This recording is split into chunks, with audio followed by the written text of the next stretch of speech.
المشاهدون الأكارم، سعدتم أوقاتنا لما كنتم بكل خير. نشرة الأخبار نقدمها من الفضائية الإرتين، نستهلها كالعادة بأهم وأبرز العناوين.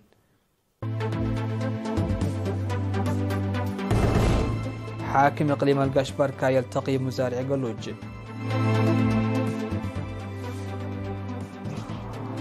اختتام مهرجان كلية إعداد المعلمين.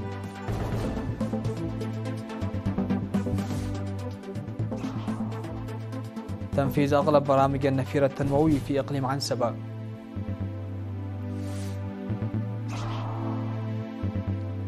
ماكرون يعلن حل البرلمان ويدعو إلى إجراء انتخابات.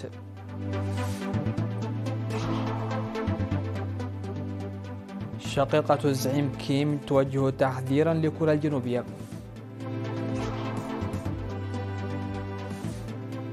وإبرام اتفاقيات خلال منتدى سانت بطرسبرغ الاقتصادي الدولي.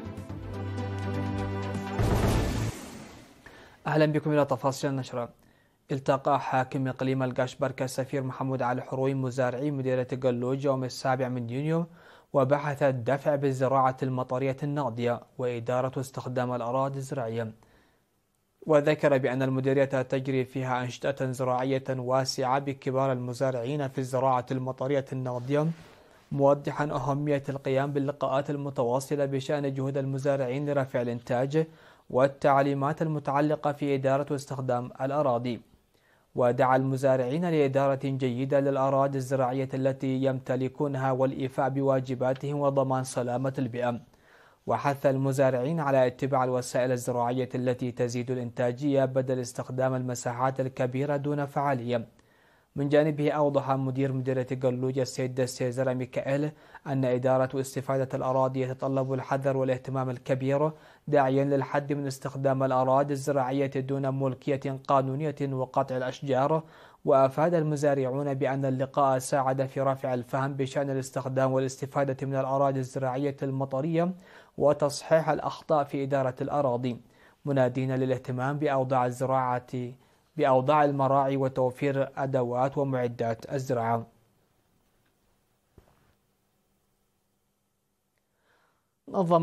نظم مهرجان كلية إعداد المعلمين في أسمر يوم 11 يونيو. تضمن المهرجان السنوي المنظم على شكل مسابقات تحت شعار المعلم المميز يخرج أجيال كفؤة. تضمن برامج تعليمية ورياضية وثقافية وفنية إلى جانب معارض للأنشطة المهنية والأكاديمية. وقال عميد الكلية بالإنابة الدكتور يوناس مسفن أن الأنشطة الإضافية إلى جانب التعليم الأكاديمي ضرورية لتطور المعلمين والطلاب. وذكر ممثل الاتحاد الوطني للشباب والطلبة السيد أبرهة لأسفاو أن أهداف المهرجان المنظم على مستوى الكلية هو تسهم الكلية في ترسيخ ثقافة المنافسة بين الطلاب والأغصان وتبادل الخبرات والتأثير الإيجابي واستكشاف الإمكانات المهنية للشباب. ودعت مسؤولة متابعة الأقاليم في الاتحاد الوطني للشباب والطلبة الشابة هيلين أمينة طلاب الكليات عامة وطلاب كلية إعداد المعلمين بأسمر خاصة على عكس أهداف الاتحاد بعد التخرج. وفي الختام تم توزيع الجوائز على الفائزين.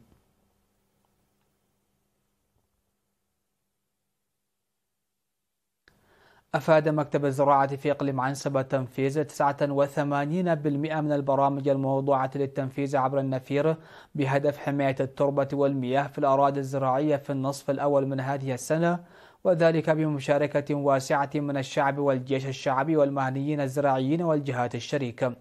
وأوضح مسؤول حماية التربة والمياه والزراعة المروية في المكتب السيزر أي نور القيام حتى شهر مايو بالأعمال في مساحة 17,851 هكتار من جملة حوالي 20,000 هكتار موضوع للتنفيذ هذه السنة. وذكر بأن العمل جار لإدخال السماد الطبيعي بتوسيع في إدارة التربة، مشيرا إلى تحقيق نتائج مرضية في السنوات الخمسة الماضية من أنشطة حماية التربة والمياه. وقال إن الدورات التدريبية تنظم للمزارعين والمهنيين للدفع بأنشطة حماية التربة وحفظ المياه للدفع بالأنشطة الآخذة في التوسع.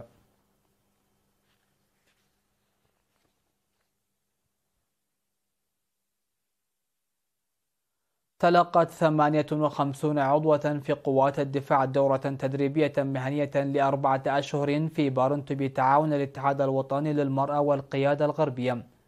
وأوضح السيد دانيال مكونن أحد المشرفين على التدريب في مراسم التخريج في 7 يونيو، أوضح أن التدريب تضمن تكنولوجيا الكمبيوتر وعلوم السكرتارية وإصلاح الحواسيب، وعربت المتدربات عن سعادتها بحصولهن على فرصة الدراسة والتدريب مرة أخرى، مؤكدات على العمل لتطوير أنفسهن. وقالت رئيسة الاتحاد الوطني للمرأة السيدة تخاص ميكائيل إن الدور الرائد الذي تقوم به المرأة في كافة مجالات التنمية والدفاع الوطني هو تاريخ مجيد موروث من المناضلات الأوائل. وقال قائد هيئة أركان القيادة الغربية العميد صهيا مكونن إن التدريب المنظم بالتعاون مع الاتحاد الوطني للمرأة يعتبر مثالا على الثقة الموجودة في المرأة، موضحا بأنه سيتم خلق الأرضية الملائمة لمواصلة التدريب المقدم للمرة الثانية وضعا في الاعتبار لأهميته. وتم توزيع الشهادات والحوافز على المتدربات والمعلمات. وكان قد تم في وقت سابق تخريج 59 امرأة عضوة في القيادة الغربية شاركنا في تدريب مماثل.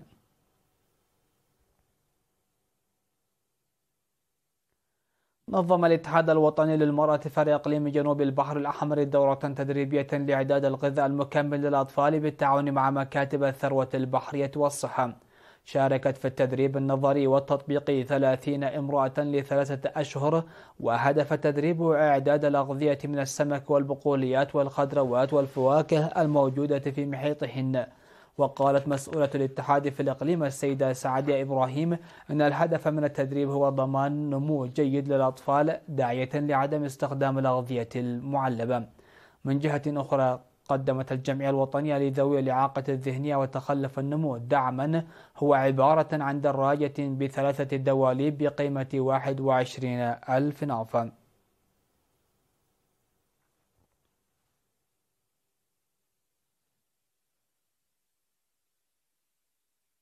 أعلن مسؤول مكتب وزارة الزراعة في مديرية هبوره السيد آدم محمد بأن حملة نفير تنموي واسع جاري في المديرية، وذكر أن العمل الجاري بالتركيز على حماية التربة وحفظ المياه ينفذ بمشاركة قوية من الشعب في ضواحي مزرت وأفعيون وهبر صعدة وهبر طليم وقلت وقارعبل وفلفلة وعريتين لبناء المدرجات والحواجز المائية في مجاري المياه والأراضي الزراعية بإشراف المهنيين الزراعيين. وقال إن 4500 هكتار من جملة مساحة المديرية البالغة 103,437 هكتار يتم زراعتها. وأشار إلى تدني الإنتاج الزراعي نتيجة شح الأمطار، ويتوقع تحسن الإنتاج نتيجة أعمال حماية التربة وحفظ المياه الجارية.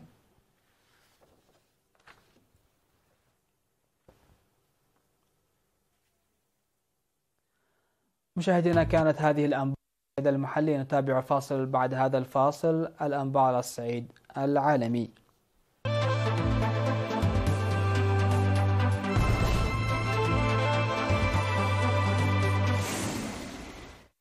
أهلا بكم على الصعيد العالمي. أعلن الرئيس الفرنسي إيمانويل ماكرون حل البرلمان وتنظيم انتخابات تشريعية جديدة بعد فوز اليمين المتطرف الفرنسي في الانتخابات الأوروبية بفارق كبير عن معسكر الغالبية الرئاسية. ونقلت وكالة فرانس بريس عن ماكرون قوله في كلمة متلفزة عقب إعلان نتائج الانتخابات الأوروبية: أعلن حل الجمعية الوطنية ووقع مرسوم إجراء الانتخابات التشريعية للدورة الأولى في 30 من يونيو والدورة الثانية في 7 من يوليو. وأضاف أن نتيجة الانتخابات الأوروبية ليست نتيجة جيدة للأحزاب التي تدافع عن أوروبا، مضيفا أن صعود القوميين والديماغوجيين يشكل خطرا. وكان اليمين الفرنسي بقيادة جوردان بارديلا فاز بالانتخابات الأوروبية في فرنسا بحصوله على نسبة تتراوح بين 31.5 و 32.5 من الأصوات، أي ضعف ما حققه حزب الرئيس مانويل ماكرون على ما أظهرت تقديرات معهدي الاستطلاع إيفوب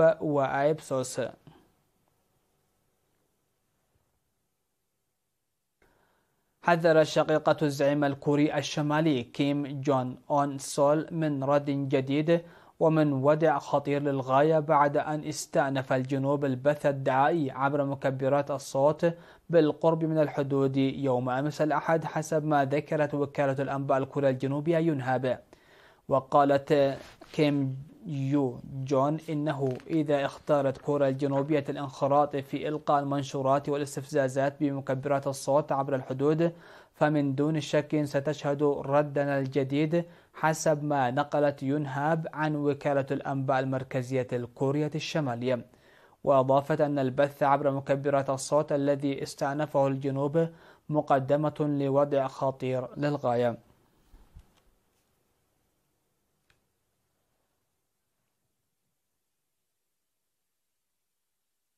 أعلن مستشار الرئيس الروسي الأمين التنفيذي للجنة المنظمة لمنتدى سان بطرسبرغ الاقتصادي الدولي أنطون كوبياكوف أنه تم خلال أيام المنتدى توقيع أكثر من 980 اتفاقية بقيمة إجمالية تبلغ 6.4 تريليونات روبل روسي.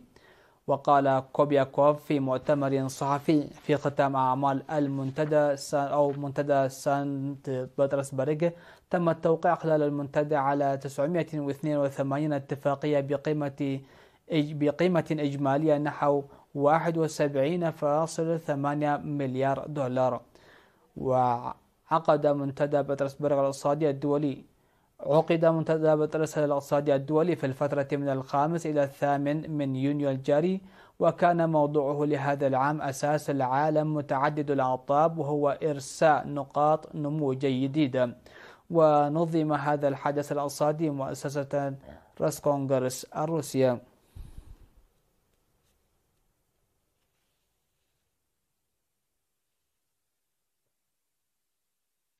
الخبر الأخير في هذه النشرة: قتل 9 أشخاص على الأقل عندما كمن مسلحون لحافلة تنقل حجاجا من الهندوس في كشمير الهندية، ما أدى إلى سقوطها في واد على ما أفادت الشرطة. وقال مسؤول في الشرطة لوكالة فرانس بريس: تفيد التقارير الأولية بأن مسلحين كمنوا للحافلة وأطلقوا النار عليها، مشيرا إلى أن السائق السيطرة على الحافلة فوقعت في الوادي، ما أسفر عن مقتل 9 أشخاص وإصابة 23 آخرين. حدثت الواقعة على مقربة من بلدة روباسي في الإقليم المتنازع عليه، بينما كانت الحافلة في طريقها للعودة من زيارة لضريح هندوسي شهير في المنطقة. وتشن جماعات متمردة معارضة للحكم الهندي تمردا منذ العام 1989 في الجنوب الذي تسيطر عليه نيودلهي، مطالبة إما بالاستقلال أو الاندماج مع باكستان.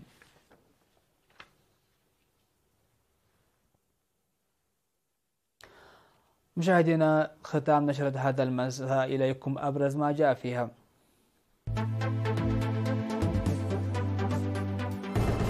حاكم إقليم القشبركة يلتقي مزارعي قلوج.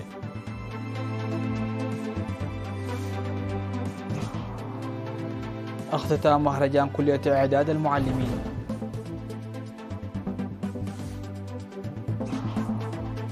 تنفيذ أغلب برامج النفير التنموي في إقليم عنسبة.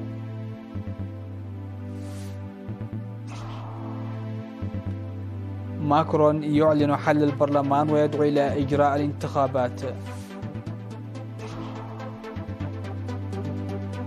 شقيقة الزعيم كيم توجه تحذيرا لكوريا الجنوبية.